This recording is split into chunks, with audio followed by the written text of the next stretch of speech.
Hi, I'm Alexander Zonjic, and when I'm not playing my flute Goldie or hanging out on radio, I'm watching Chris and Dana on Metro Jazz.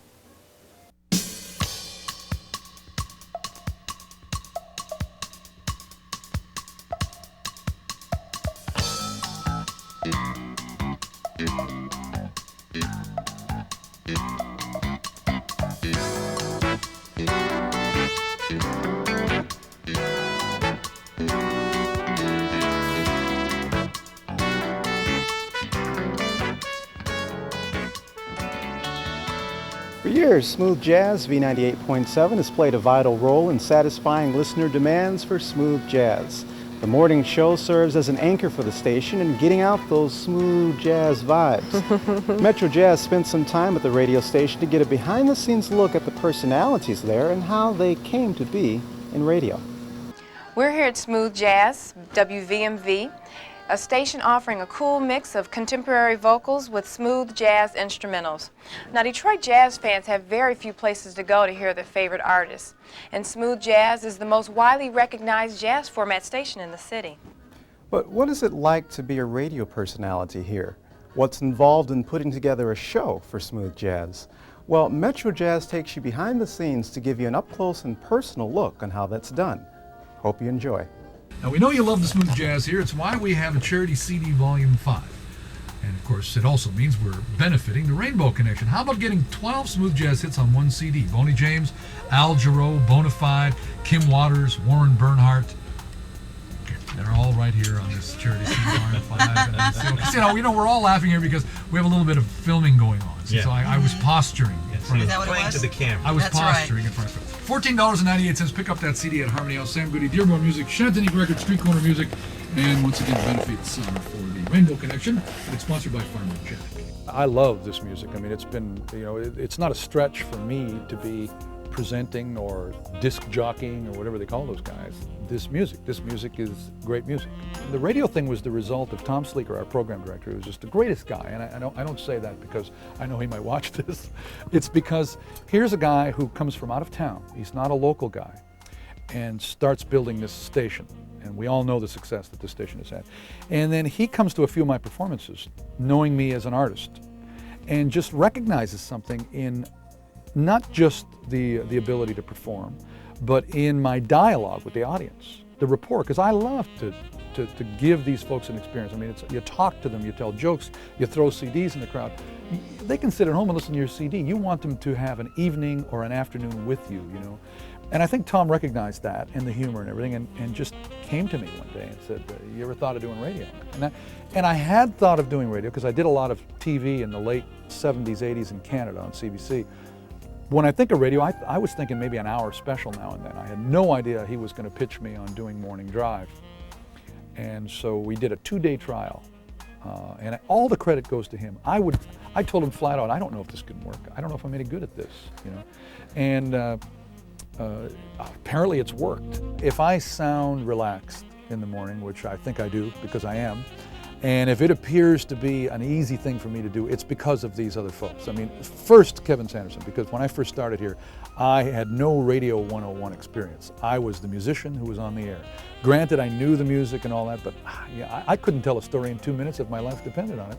Where on radio, 2 minutes is a lifetime, And so Kevin was a big part of kind of seeing me through. Kevin, along with our program director, Tom Sleeker, and someone believing that you can do this, and you bringing this kind of very carefree attitude to it, and them allowing you to just, to for all purposes, be really not very good at this, but because people know who you are, you're getting away with it, And now with Tony, the ability for Kevin and I to, I think morning radio, people love the dialogue, they love the humor.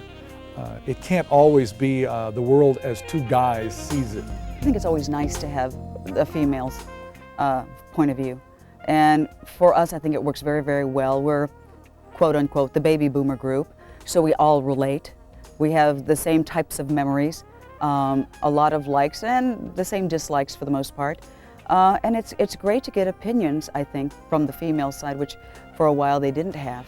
And we've gotten some great response from that. Just putting that twist to it, and the guy-girl thing, issues that come up. And that's a really good thing to work on when you're talking about opinions as far as points of view from the male and female side. And you know, of course, Alexander, he's crazy anyway, so, you know, he's got some interesting viewpoints on things, but it's a lot of fun.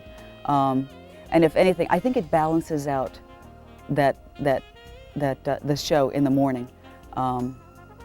Again, with having the male and the female, and all in all, I think it just fills it up, and it's just a great show. We have a great time, and I think I have hit the job that I've always looked for. It's fun, and nothing is better than going to a job and you don't feel like you're going to work. I'm coming to work in the morning, and I'm going to talk to a lot of friends. You know, and that is the best feeling in the world, and I'm getting paid to do it. Doesn't get any better than this. Get up around 3:30 in the morning, get here by about 4:45, work from 5 until 9, then we do more stuff from 10 till 1, and then I'm out and I do freelance work after that. The website is a way to get people involved in the radio station. It gives them another avenue other than calling or writing a regular letter through the mail. They can email us, they enter the contest that way. It's a lot of, it makes things a lot more, makes it more easy for people to enter and interact with the radio station. We always give you the names of the songs we play. If you missed that song title, you can go to the website and find that hour and what we played that hour and click on the song. You can even hear a little bit of it, and you can even buy it from the website if it's available. So yeah, and you can also find out more information about other smooth jazz artists. We have a page of artist links where you can click on the different artists who have websites, and you go right to their website and find out more about them if you like a particular artist. It's very hard to get into broadcasting in the first place. It's very hard to stay in broadcasting in the first place. You've really got to have a passion for it. You've really got to want to do it, and you've got to work really hard at it. And you've got to forget all the ideas about 9 to 5, about lots of money, because when you're first starting off, and even if you've been around for 30 years like me, there's not a lot of money. You really got to like what you're doing. Well, first of all, I think we have some of the best listeners in Detroit. I've been in radio for 30 years. I've worked in a lot of different markets, and these are some of the nicest people that I've ever met here. We've done a lot of concerts and events, and we've met some really great people, and they're very supportive of the station. And it's just, you know, really nice to be able to put a product together that they've embraced and support as well as they do smooth jazz. We continue the Smooth Jazz theme by getting noted artist and composer Brian Culbertson's comments in our Smooth Jazz Minute segment.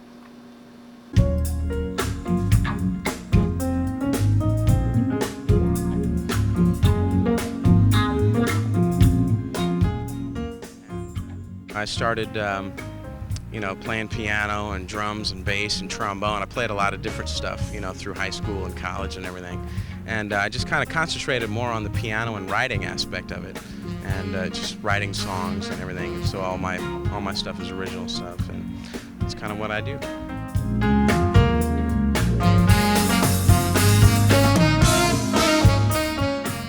I'm from Illinois, originally Decatur, and then I moved up to Chicago, lived there for about 8 years, went to college there, and you know, did a lot of stuff there, and then I just recently moved out to Los Angeles.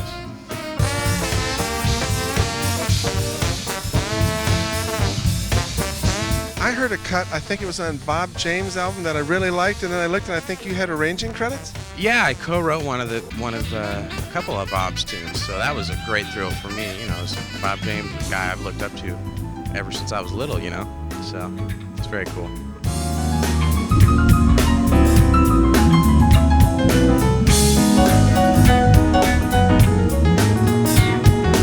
Any projects or things we can look forward to? Yeah, actually, a record that's just about to come out is a new Steve Cole record, a guy that I've used to play in my band, and I produced his first record, and we just finished his second record.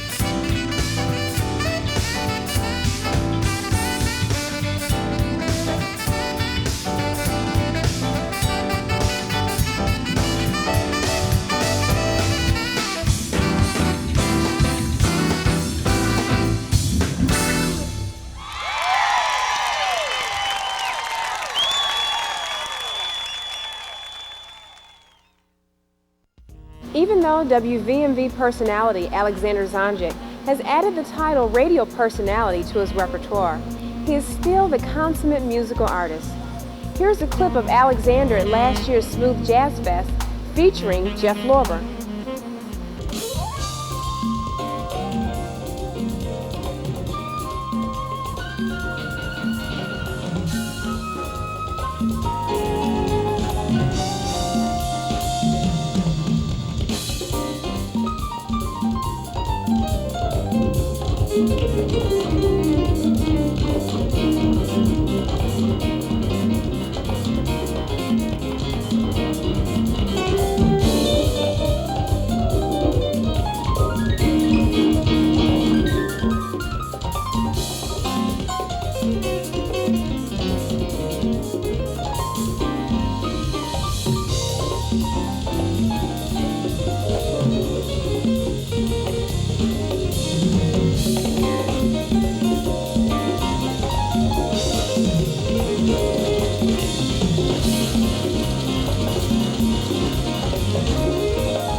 I started as a guitar player, you know, a typical young guy who, you know, loved the Ventures and loved the whole rock scene and saw the Beatles on Ed Sullivan and wanted to be a part of all that magic. And I was lucky enough that age-wise, I came up at, you know, what most people recognize as being the great days of rock and roll, and you know, and so that's how it started. And it was your typical, yes, I took lessons, but for the most part, I learned everything in the garage, you know, with the band, and we played, and we had bands, and it meant so much to our social life because we grew up downtown Windsor, you know.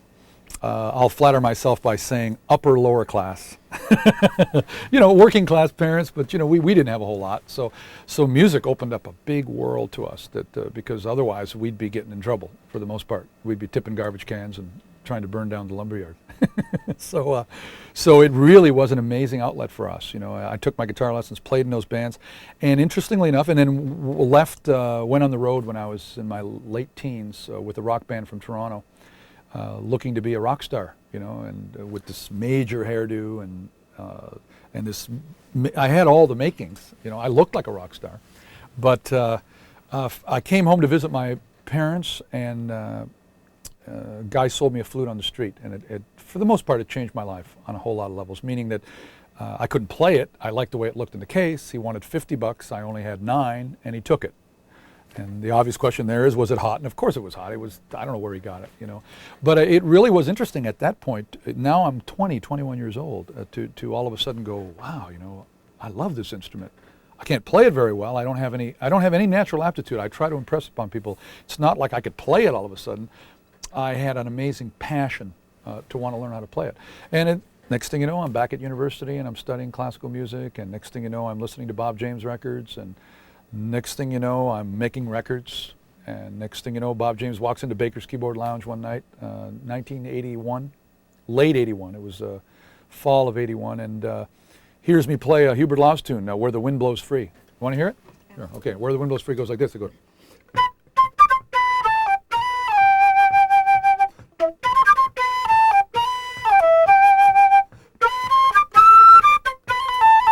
See, I still remember it.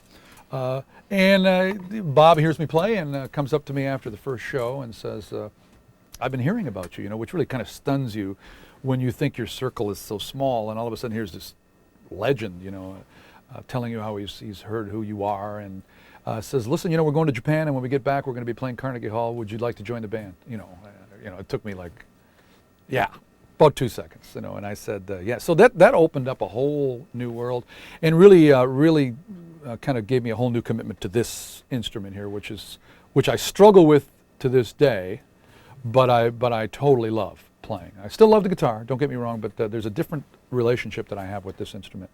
And so, in a nutshell, without getting into all the other, you know, stuff, you know, well, then I won this and then I won that, but I've been very fortunate and made lots of records and traveled around the world and managed to maintain a nice home base. I love the Detroit area. Still play an active role in the classical world with my friend Irv Monroe, who was another mentor, principal flute player at Detroit Symphony.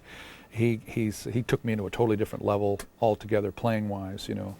And so I've been very lucky in those regards. Like it takes a lot of hard work and it takes a lot of luck and all the rest, but you need those key people. In my case, a Bob James, an Irvin Monroe. These are two real mentors who you develop friendships, life friendships with.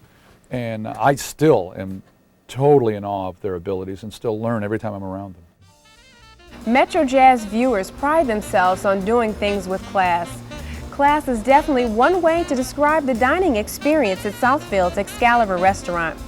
Nicknamed the X, Metro Jazz visited the restaurant to find out why the spot is one of the area's favorites for dining and entertainment. Centrally located in Southfield, the Excalibur offers you an opulent setting with fine dining and a romantic atmosphere, along with top-rate Vegas-style entertainment. This unique combination ensures that you'll have a great dining experience at the X. Frank Sinatra and many other celebrities have dined there at one time or another. Now, you don't have to be a celebrity to be treated like one when you're at the X. We've got a wonderful restaurant here that caters to all different types of business clientele as well as individuals. We've got dining and dancing. Kind of a dying art, a little bit of a dinosaur, if you will. I worked down at the London Chop House from 1969 until 76. I actually came here in 78, 6 months after they opened. A gentleman by the name of Pat Archer opened the restaurant, hired me as his chef out of the Chop House. And then I bought it from his estate in 1988. So I've now had it 14 of the 24 years that it's been. We use 4 or 5 groups as our house bands. And then, you know, anytime there's anybody in town, a lot of times they'll stop by. I mean, the late, great Al Hirt, the king of the Dixieland Jazz, anytime he was in town, he'd bring his horn, he'd blow his horn here. Of course, as you know, and as the story goes, you know, Frank Sinatra always frequented the place whenever he was in town. And we used to cook for him all over the country. We'd send him food all over the place, or I would go out if he was close enough by in New York or in Cleveland or something, we'd go down there and cook for him. So he kind of put us on the map with the entertainment industry as far as the places to go when you're in town, when you're in Detroit, when you're in Southfield, and a place where you can go, you can relax. You're not going to be bothered by people asking you for autographs and bothering you. You can sit down and we protect their integrity and their privacy as well. So it's not uncommon to come in and see Lou Rawls having dinner here, or you know, Liza Minnelli has been in many times. Marlo Thomas has been in. We had Michael Jackson when he came to town for the Motown Hitsville dedication. We did a party for him at Berry Gordy's old mansion over on Boston Boulevard. Well, my favorite Frank Sinatra memory would probably be the time that we were at the Auburn Hills Suites. He was playing the Palace. He decided about midnight that he wanted to go down to the lobby bar, and of course security and hotel were not real comfortable with that because the Chicago Bears were in town. There was a game the next day, and it was all Chicago people and Detroit people in the bar, which was an open-aired kind of a atrium effect with pool tables and stuff in it, and so it was not a secure situation, but Frank wanted to do it, and when Frank wants to do it, he does it. So we did it, and one of my most chilling moments I can tell you is that as we got thrown out of the bar at 2:30 and told us, you know, he didn't quite understand what that meant when he had to leave.